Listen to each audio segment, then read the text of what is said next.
ପାଇଁ ନେବାଥିବା ଲୋକମାନଙ୍କୁ ବିଶେଷ କରି ଆମର ଭାରତବର୍ଷ ମଣ୍ଡଳୀୟ ବିଭିନ୍ନ ପ୍ରକାର ସମସ୍ତଙ୍କୁ ବିଶ୍ୱଙ୍କ ନାମରେ ସ୍ୱାଗତ ଏବଂ ପ୍ରେସର ଜ୍ଞାପନ କରେ। ବାସ୍ତବିକ ଭାବେ ଯେଟା ଦେଖୁ ଆମେ ଏହି ସଂସାରକୁ ଏହା ଆଶ୍ଚର୍ଯ୍ୟ ଦେଖେ ବାଇବେଲ ପ୍ରକାଶ করে ସଂଗୀତରେ ଦେଖାଯାଏ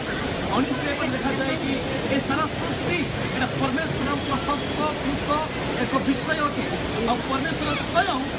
ତାର ହାତରେ ଯେ ନିର୍ମାଣ କରିବାକୁ ଯେପରିକି ଆମେ ଏହାକୁ ଦେଖି ଆମେ ଜାଣିପାରିବା ଯେ ଆ ପଛରେ ଗୋଟେ ପରମେଶ୍ୱର ଅଛନ୍ତି ଯିଏକି ନିର୍ମାଣ କରିବାକୁ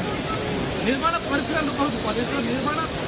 ଉପଭୋଗ କରୁଥିବା ଲୋକ ପରମେଶ୍ୱର ନୁହନ୍ତି। ତ ଏଥିପାଇଁ ଆମେ এই ଜାଗାକୁ ଆମେ ଏନ୍ଜୟ କରୁ ଆମେ ଏତେ ରାତି ଫଟୋ ଉଠାଉଛୁ ହେଲେ ମଧ୍ୟ ଆମ ମନ କରୁନା because there is something hidden behind all the creation. କାରଣ এই ସବୁ ପଛରେ ଗୋଟେ ମହାନ ଚେତନା ଗୋଟେ ମହାନ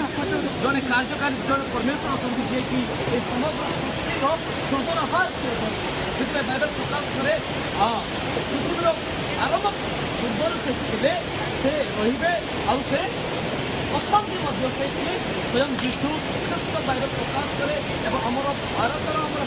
ଶାସ୍ତ୍ରରେ ଦେଖିବା ଆମର ବେଦ ପୁରାଣ ଦେଖିବା କିନ୍ତୁ ଲେଖାଯାଏ ସେ ଆଦ୍ୟାରେ ଥିଲେ ଆଉ ଆଦ୍ୟ ହେଇକରି ଗୋଟେ ବାକ୍ୟ ହେଇକରି ଆସିଛି ଜଗତ ମଧ୍ୟକୁ ଯେପରି ସମସ୍ତ ଲୋକମାନେ ତାକୁ ଦେଖିପାରିବେ ଆଉ ଜାଣିପାରିବେ ଈଶ୍ୱର କିଏ ବୋଲିକରି କାରଣ ଏଇ ଲୋକମାନେ କ'ଣ କରୁଥିଲେ ସୃଷ୍ଟି ଈଶ୍ୱର ହେଇଥିଲେ ବୋଲି ଭାବୁଥିଲେ ଏବଂ ଭାବୁଥିଲେ ମୂର୍ତ୍ତିକୁ ଈଶ୍ୱର ହେଇକି ଭାବୁଥିଲେ ସେଥିପାଇଁ ଲୋକମାନେ ଇଚ୍ଛାରେ ମୂର୍ତ୍ତି ବନେଇଥିଲେ ନାଇଁ ମଣିଷ ସେମିତି ନାହିଁ ଈଶ୍ୱର ସେ ପ୍ରକାର ନୁହନ୍ତି କିନ୍ତୁ ଈଶ୍ୱର ମୋ ପରି ଜଣେ ବ୍ୟକ୍ତି ଅଛନ୍ତି ସେ ହେଲେ ଖ୍ରୀଷ୍ଟଙ୍କ ଦ୍ୱାରା ସେଥିପାଇଁ ବାଇବେଲ ପ୍ରକାଶ କରେ ଦେଖ ଏ ସାରା ସୃଷ୍ଟି ହେଉଛି ନିର୍ମିତ ବ୍ୟକ୍ତି ଅଛନ୍ତି ସେ ସର୍ବଶକ୍ତିମାନ ସେ ସର୍ବଜ୍ଞ ସେ ସର୍ବଅନ୍ତର୍ଯାମୀ ପରମେଶ୍ୱର ଆଉ ସବୁ ଜାଗାରେ ସେ ବିଦ୍ୟମାନ ରହିପାରନ୍ତି ଏପରି ପରମ୍ପରା ବିଶ୍ୱାସ କରୁ ଆମେ ଏପରି ଈଶ୍ୱରକୁ ଆମେ ବିଶ୍ୱାସ ଦେଖି ସବୁ ବନେଇ ରଖିଲା ଜଣେ ସେଥିପାଇଁ ଆସନ୍ତୁ এই ସୁନ୍ଦର ସମୟକୁ ଆମେ ପ୍ରଭୁଙ୍କୁ ଆମେ ଧନ୍ୟବାଦ ଦେବା ଆଉ এই ଉତ୍ତମ ଏକ ପରିବେଶକୁ ଆମେ ବିଶେଷ କରି ଆମେ ସଭା ସୁନ୍ଦର କାରଣ ଆମ ପରମେଶ୍ୱରଙ୍କର ସୃଷ୍ଟି ଅଟେ ସେଥିପାଇଁ ଆମର ଦାୟିତ୍ୱ ବି ଅଟେ ଖାଇବା ପରେ ଆମେ ଏହା ଯଦି ଯିବା ନାହିଁ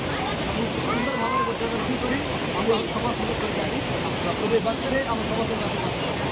ଆମେନ୍ ଆମେନ୍ ହାଲେଲୁୟା।